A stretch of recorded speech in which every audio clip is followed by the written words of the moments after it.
आज कोई गहना नहीं चलेगा। रानी, आज तुम मेरी होगी, चाहे जोर से चीखना पड़े या चुमाल चल मारना पड़े। बस थोड़ी समय दिखाइए। दोस्तों, बोलते हैं कि दिल्ली का तिहाड़ जेल महिलाओं के लिए सुरक्षित है, लेकिन उसी जेल के अंदर महिला कैदियों के साथ जो होता है वो कौन जानता है। उस जेल का जेलर रात में महिला कैदियों के साथ रातें बिताता, उनका शोषण करता, लेकिन कोई भी कैदी उसके खिलाफ आवाज भी नहीं निकालती। दोस्तों, एक दिन की बात है, खुद एसएसपी मैडम एक कैदी बनकर उस जेल का निरीक्षण करने पहुंची, लेकिन जेलर ने उनके साथ भी वही गलत हरकत किया। उसके बाद जो हुआ उसे जब आप सुनेंगे तो आपकी आंखें फटी की फटी रह जाएंगी। तो दोस्तों, पूरी कहानी को विस्तार से समझेंगे तो वीडियो में अंत तक बने रहें। वीडियो को आधे में छोड़ कर ना जाएं और वीडियो को इसके बिल्कुल भी ना करें, नहीं तो एक बहुत बड़े सच से आप वंचित रह जाएंगे। और आप मेरे चैनल पर नए हैं तो कृपया करके वीडियो को लाइक करके चैनल को सब्सक्राइब जरूर कर दें। तो चलिए बिना देरी के वीडियो को शुरू करते हैं। दोस्तों, भारत की राजधानी दिल्ली एक ऐसा शहर है जो बाहर से बहुत ही खूबसूरत और शांत दिखाई देता है, लेकिन अंदर से उतना ही खतरनाक है। कहते हैं कि दिल्ली एक ऐसा शहर है जो कभी नहीं सोता।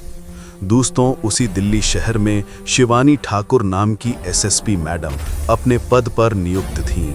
बाहर से सुंदर, सुशील और सौम्य दिखने वाली शिवानी ठाकुर अंदर से बहुत ही पत्थर दिल की थीं, बहुत ही खतरनाक थीं। एक एक अपराधी शिवानी ठाकुर के नाम से कांपता था, क्योंकि शिवानी ठाकुर का स्वभाव ही ऐसा था।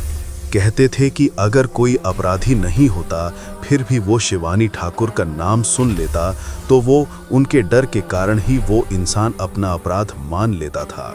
दोस्तों, शिवानी ठाकुर एक बहुत छोटे से गांव से निकलकर आई थी, आंखों में बड़े सपने लेकर, और उसने अपना सपना पूरा भी किया। दोस्तों, शिवानी ठाकुर वो महिला थी जो हमेशा न्याय के लिए लड़ती थी। शिवानी ठाकुर ने कभी किसी के साथ अन्याय नहीं किया, वो हमेशा सबकी मदद करती थी, कमज़ोर लोगों का साथ देती थी। लेकिन पता नहीं था कि एक रात शिवानी ठाकुर की ज़िंदगी में ऐसी आएगी कि वो शिवानी ठाकुर की ज़िंदगी उजाड़ देगी। दोस्तों, एक दिन की बात है, एसएसपी मैडम अपने कैबिन में बैठकर चाय पी रही थीं। चाय पीते पीते अखबार की हेडलाइन पढ़ रही थीं। तभी वहाँ एक रामेश नाम का कांस्टेबल आया और उसने एसएसपी मैडम को एक ऐसी खबर दी जिसे सुनने के बाद एसएसपी मैडम के भी पैरों तले ज़मीन खिसक गई। दरअसल रामेश महिला तिहाड़ जेल का एक भोजन बनाने वाला कांस्टेबल था। उसने एसएसपी मैडम से कहा, मैडम, हमारे जेल में कुछ भी ठीक नहीं है। एसएसपी मैडम ने पूछा, रामेश, तुम क्या कहना चाहते हो? जरा खुलकर बोलो, क्या सही नहीं है? रामेश बोला, मैडम, हमारी जो महिला तिहाड़ जेल है उसमें महिलाएं सुरक्षित नहीं हैं, उनका शोषण हो रहा है, उनका फायदा उठाया जा रहा है। एसएसपी मैडम ने कहा, रामेश, ये तुम क्या बोल रहे हो? होश में तो हो, तुम्हें पता तो है कि तुम क्या बोल रहे हो? रामेश बोला, हाँ मैडम, मुझे पता है मैं क्या बोल रहा हूँ, ये बात एकदम सच है। एसएसपी मैडम ने कहा, बताओ रामेश, कौन है जो महिलाओं का शोषण कर रहा है, महिलाओं के साथ दुर्व्यवहार कर रहा है?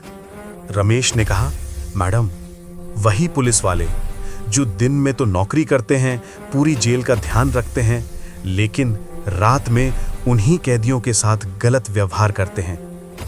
एसपी मैडम ने पूछा, रमेश, तुम्हें पता है तुम कितना बड़ा आरोप लगा रहे हो? तुम्हारे पास कुछ सबूत हैं? रमेश बोला, नहीं मैडम, मैंने ये सब अपनी आंखों से देखा है।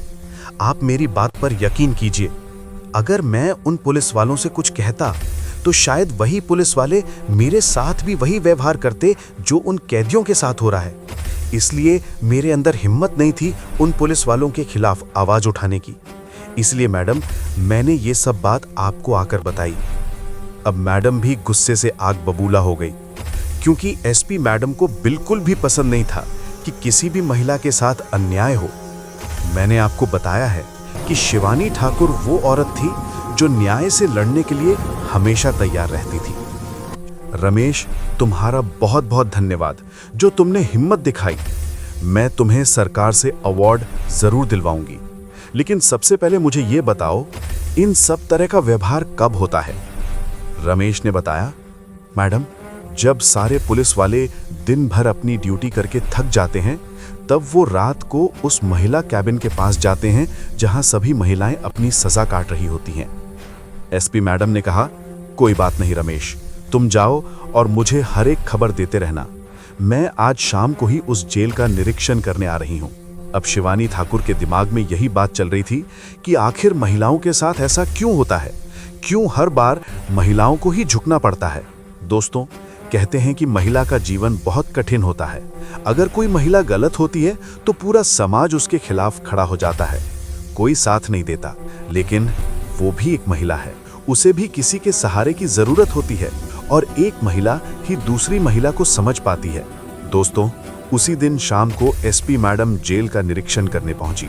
जब एसपी मैडम ने सब कुछ देखा, बाहर से तो सब कुछ ठीक लग रहा था, लेकिन आधी रात में उस जेल के अंदर क्या हो रहा था वो सिर्फ वहां की कैदी महिलाएं ही जानती थी।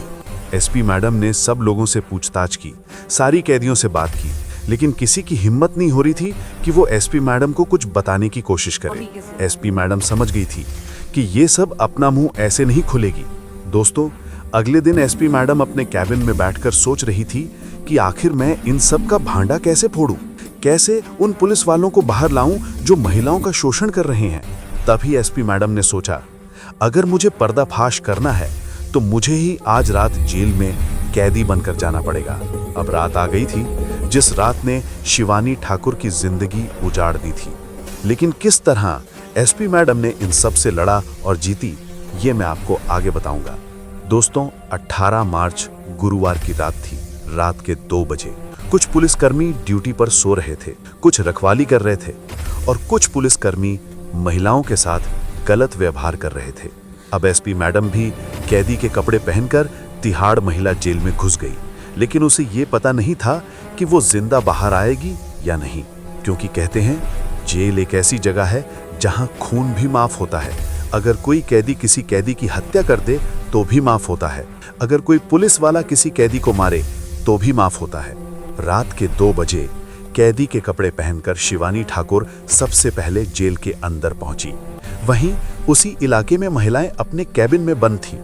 एसपी मैडम को ये सब देखकर पैरों तले जमीन खिसक गई। एसपी मैडम को पता था कि अगर वो जेल में जा रही है तो उसे कुछ ना कुछ सबूत चाहिए ही होंगे न्याय दिलाने के लिए, नहीं तो खुद फंस सकती थी। एसपी मैडम ने एक गुप्त कैमरा और छोटा सा माइक अपने कॉलर में लगाकर जेल के अंदर कदम रखा। जैसे ही वो गईं, एक पुलिस वाला पास आया और पूछने लगा, तुम कौन हो? मैं तुम्हें आज तक नहीं देखा, तुम्हारा नाम क्या है? एसपी मैडम ने कहा, साहब, मैं आज ही आई हूं, सुबह ही मुझे यहां लाया गया है। पुलिस वाले ने पूछा, तुमने क्या अपराध किया है? एसपी मैडम बोली, साहब, मेरे ऊपर चोरी का आरोप लगा है, लेकिन मैंने कुछ नहीं किया। 2-3 पुलिस वाले मौजूद थे और मजाक उड़ाने लगे।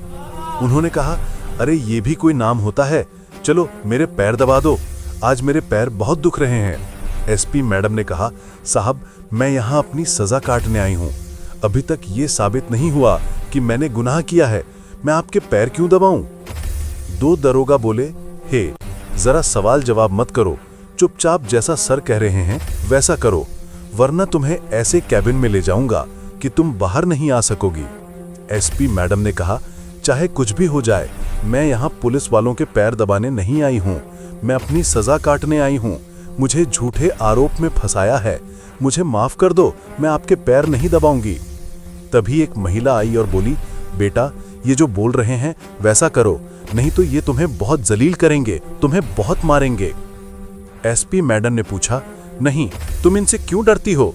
महिला बोली, हमें डर कर रहना पड़ता है, क्योंकि यहाँ इनका ही राज्य चलता है, ये जो कहेंगे हमें वही करना पड़ेगा। दोस्तों, अब एसपी मैडम को समझ में आ गया था कि अगर मुझे ये सब भंडा फोड़ना है तो मुझे जेलर के पास ही जाना पड़ेगा।